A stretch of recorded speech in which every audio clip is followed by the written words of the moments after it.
Ассаламу алейкум ва рахматуллахи ва баракатуху. Мейримдүү жана ырайымдуу Аллах Тааланын аты менен баштайм. Урматтуу достор, амансыздарбы, жакшы турасыздарбы? Кайрадан сиздер Бай Билим Медиа каналындасыздар. Биз сиздер менен араб тили боюнча тартылып жаткан 14-чү видео сабагыбызды баштайбыз. 14-чү видео сабагыбызды баштоодон мурда урматтуу достор, бир кичине жарнамалык мүнөттөргө кезек берсеңиздер, эгерде сиздер орус тилин үйрөнүүнү каалаган болсоңуздар же англис тилин үйрөнүүнү каалаган болсоңуздар, бизде англис тили жана орус тили китептери дагы бар. Буларды алып сонун ыкма менен үйрөнсөңүздөр болот.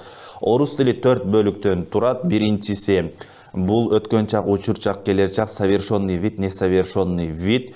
Кепилдик берип айтам, бул китепте сиздер билбеген көптөгөн темалар бар. Ал эми экинчи китеп, экинчи бөлүгү болсо, бул орус тилиндеги падеждерди үйрөтөт, сөздөрдүн окончанияларын үйрөтөт. Кандай окончания койсо кандай болот. Жана ошондой эле татал сүйлөмдөр дагы бар. Үчүнчү китеп болсо, достор, үчүнчү китеп бул сөз байлыкты үйрөтөт. Словарный запас деп коет. Орусча мына ошол сөздөрдү, биздин сөз байлыгыбызды байытуу жолдорун үйрөтөт. Бул көбүнчөсү разговорный, сүйлөшүү, баарлашуу темалары көп бул темада. Жана ошондой эле 4-чү бөлүгү фонетика, бул кичинекей эле китеп. Бул фонетика сиздерге орус тилиндеги сөздөрдүн окулушун үйрөтөт. Ал эми англис тили китебине кезек берсек, англис тили китеби болсо, бул сиздерге англис тилиндеги сөздөрдүн окулуштарын дагы үйрөтөт, фонетикасы дагы бар, жана ошондой эле грамматикасы дагы бар. Англис тили болгону бир эле китеп, бирок ичинде 2 тема бар, фонетика жана грамматикасы бар, урматтуу достор. Эгерде китеп алууну кааласаңыздар, экрандагы телефон номерлерге байланышсаңыздар болот. 709 28 75 71 709 28 75 71. Анда эмсе, урматтуу достор, биз сиздер менен араб тили боюнча 14-чү видео сабагыбызды баштайбыз. Бүгүнкү 14-чү видео сабагыбыздын темасы араб тилиндеги учур чактын, учур жана келер чактын экинчи жакталышы. Учур жана келер чактын экинчи жакталышы. Экинчи жак деген бул эң биринчиси жеңил сөздөр менен айта кетейин. Анта, антума, антум, анти, антума, антунна деген сөздөрдө учур чакта кандай аяктоолор, кандай мүчөлөр коюлат, мына ошол жөнүндө болот сабагыбыз. Дагы бир нерсени эскертип айта кетейин, достор, эгерде сиздер бул теманы жакшылап түшүнөм дей турган болсоңуздар, сиздер сөзсүз биздин 11-чи жана 12-чи, 13-чү видео сабагыбызды 3 сабакты көрүп, андан кийин бул сабакты көрсөңүздөр тема түшүнүктүү болот. Эгерде сиздер дароо эле бул темалардан келип кала турган болсоңуздар, түшүнүксүз болуп калат. Ошондуктан катар ирети менен көрүп келиңиздер, достор. Анда эмсе, мына экинчи жакта анта дегенде, анта сен жазасың дей турган болсо, катаба деген сөздүн алдына, та коебуз да, та коебуз. Анта тактубу болот. Анта тактубу десек, сен жазасың, жазып жатасың болот. Эми экилигинде антума дегенде ани коебуз. Антума тактубани. Антума тактубани десек, силер өкөңөр жазасыңар. Демек, экилик санда ани деген мүчө коебуз. Андан кийин антум дей турган болсок, антум дегенде силер деген сөздө көптүгүндө.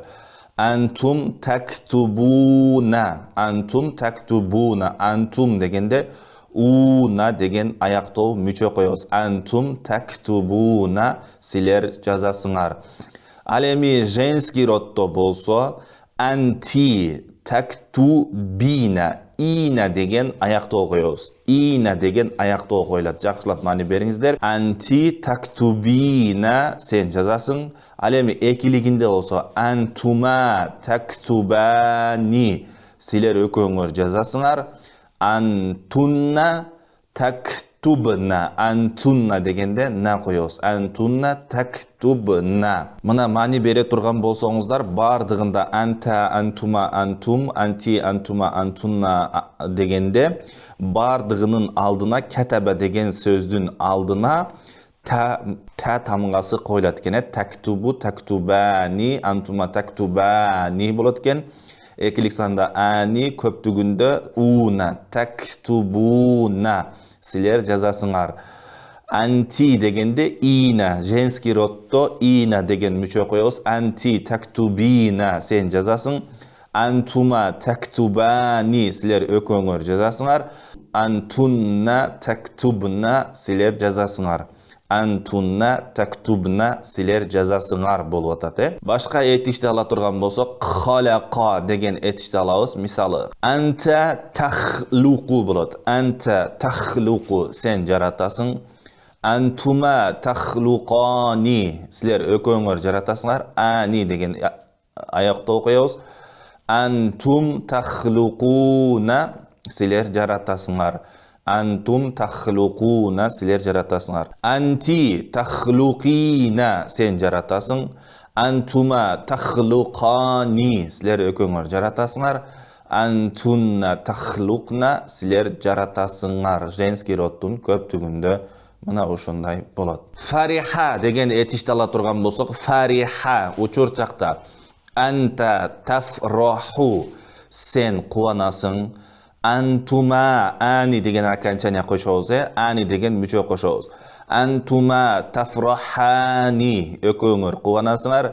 Антум тафрахуна, силер кубанасыңар. Анти дегенде анти тафрахина, сен кубанасың. Антума экилик санда тафрахани, силер өкөңөр кубанасыңар. Антунна тафрахна, силер кубанасыңар. Силер кубанасыңар болот. Демек, анта тафраху болот экен.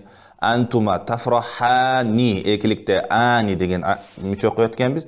Силер өкөңөр кубанасыңар же кубанып жатасыңар.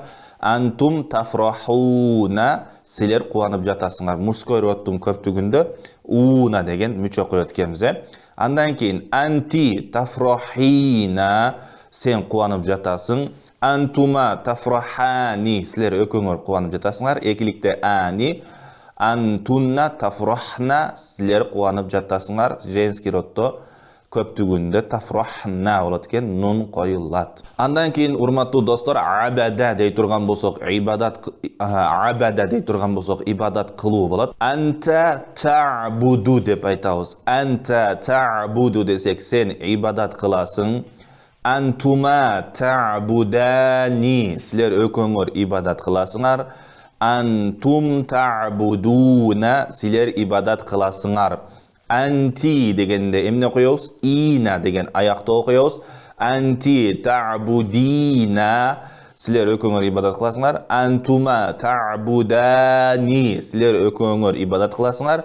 Антунна та'будна, силер ибадат кыласыңар болот. Антунна та'будна, силер ибадат кыласыңар же кылып жатасыңар деген маанини туюндурат. Андан кийин мисалы жаласа дей турган болсок, анта таджлису, сен отурасың. Жаласа деген бул өзү отуруу болот. Анта таджлису деп айтабыз, сен отурасың. Антума таджлисани, силер өкөңөр отурасыңар. Антум таджлисуна, силер отурасыңар. Анти таджлисина, анти дегенде ина коюлат. Анти таджлисина, сен отурасың. Антума таджлисани, силер өкөңөр отурасыңар. Антунна таджлисна, силер отурасыңар. Силер отурасыңар болот, Эми андан кийин дороба дегенде айта турган болсок, дороба деген бул уруу, сен урасың дей турган болсок, анта тадрибу. Анта тадрибу болот, сен урасың. Эми экилигинде антума дегенде тадрибани. Антума тадрибани, силер өкөңөр урасыңар. Антум тадрибуна, силер урасыңар. Анти дегенде ина деген аякта окуябыз деп айттык. Анти тадрибина, сен урасың. Антума тадрибани, силер өкөңөр урасыңар же уруп жатасыңар. Учур жана келер чактын маанисин бере берет. Урасыңар же уруп жатасыңар десеңиздер деле боло берет. Антума тадрибани, антунна тадрибна, силер урасыңар же уруп жатасыңар. Тадрибна деп антунна дегенде на коебуз аягына. Андан кийин захаба десек, мисалы захаба бару кетүү. Анта тазхабу сен кетесиң. Антума тазхабани силер экөөңөр кетесиңер. Антум тазхабуна силер кетесиңер. Анти тазхабина. Анти тазхабина. Анти дегенде ина койлат. Антума тазхабани силер экөөңөр кетесиңер. Антунна тазхабна силер кетесиңер. Антунна тазхабна силер кетесиңер болот. Андан кийин рожаа десек кайтып келүү болот. Анта таржиу болот. Сен кайтасың. Антума таржиани экилигинде ани коебуз. Силер экөөңөр кайтасыңар. Антум таржиуна силер кайтасыңар. Анти дегенде ина коебуз деп айтканбыз. Анти таржиина сен кайтасың. Антума силер экөөңөр кайтасыңар десек женский роддо таржиани экөөңөр кайтасыңар.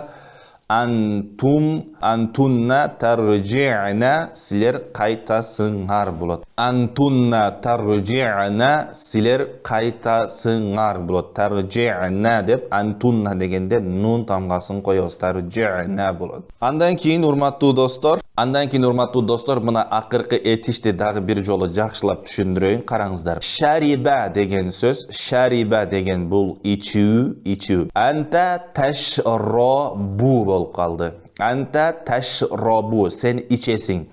Ушул жерде эмне үчүн ташробу? Ронун харакаты эмне үчүн фатха болуп калды?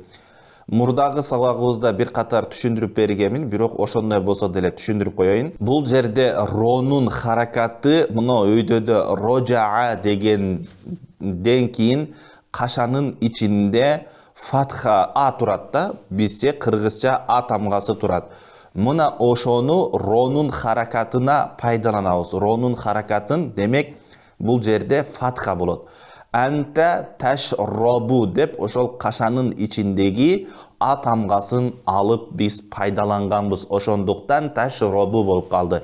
Кээ бир жерде тадрибу, таджлиси и болуп калды. Себеби кээ бир жерде касра, кээ бир жерде фатха болуп калды. Биз ошол кашанын ичинен алып жатабыз, Унутпаңыздар ушуну. Эми демек анта ташробу болсо сен ичип жатасың, сен ичесиң. Антума ташробани силер экөөңөр ичесиңер. Антум ташробуна силер ичесиңер. Антум болгондо эмне болот экен? Ташробуна уна болот. Силер ичесиңер. Анти ташробина. Анти дегенде ина деген мүчө коюлат. Анти ташробина сен ичесиң. Антума ташробани силер экөөңөр ичесиңер. Антунна ташробна силер ичесиңер. Антунна ташробна болуп нун коюлат. Антунна ташробна силер ичесиңер болот. Антунна ташробна силер ичесиңер болот. Мына ушундай кылып урматтуу достор, араб тилинде учур жана келер жак экинчи жакта ушундай жакталат. Эми мисалдарга өтөбүз. Эми караңыздар, мисалдарга анта тадхулу фил байти сен үйгө кирип жатасың. Анта тадхулу фил байти сен үйгө кирип жатасың. Эми астында женский род менен беребиз. Анти десек бул сен женский род болот, Анти тадхулина фил мадрасати. Анти тадхулина фил мадрасати сен мектепке кирип жатасың болду. Бул жерде женский род болду. Демек женский роддо ина деген мүчө коюлат. Ина деген мүчө коюлат. А анта дегенде жөн эле тадхулу болду. Эми экиликте антума тахруджани минал фасли. Антума тахруджани минал фасли. Силер экөөңөр класстан чыгасыңар, чыгып жатасыңар, же болбосо. Антума тахруджани минал фасли болду. Бул мужской род. Эми женский родто деле антума тахруджани минал мактабати. Силер өкөңөр китепканадан чыгып жатасыңар. Бул жерде өкө тең мужской родтагы, женский родтагы өкө тең окшош. Айырмасы жок. Абалга жараша мужской род, женский род кылып пайдаланып кете бересиздер. Өкө окшош эле болот, айырмасы жок. Андан кийин антум тазхабуна иля суqi. Антум дегенде эмне дейт экенбиз? Антум тазхабуна иля суqi. Мужской роддун көптүгүндө тазхабуна, уна деген мүчө коебуз. Антум тазхабуна иля суqi. Силер базарга барасыңар.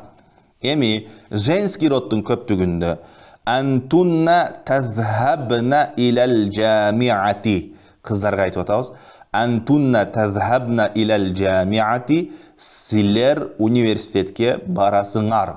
Силер университетке барасыңар. Женский роддун көптүгүндө тазхабна деп атат да, аялдардын көптүгүндө же кыздардын көптүгүндө. Ал эми мужской роддун көптүгүндө болсо эмне болот экен? Антум тазхабуна. Эркектердин көптүгүндө балдарга айта турган болсок тазхабуна дейт экенбиз. Андан кийин дагы мисалы антум таржиуна минас сафари. Мужской роддун көптүгү силер сапардан кайтып жатасыңар же кайтасыңар. Силер сапардан кайтып жатасыңар. Эми андан кийин антунна женский роддун көптүгү антунна таржиуна минал жаулати. Силер экскурсиядан кайтып жатасыңар. Бул женский роддо антунна таржиуна болду. Нун тамгасын коебуз. Эми андан кийин анта таджлису алал курсии. Сен столго отурасың. Анта таджлису алал курсии. Сен столго отурасың. Анти таджлисина ала диккати.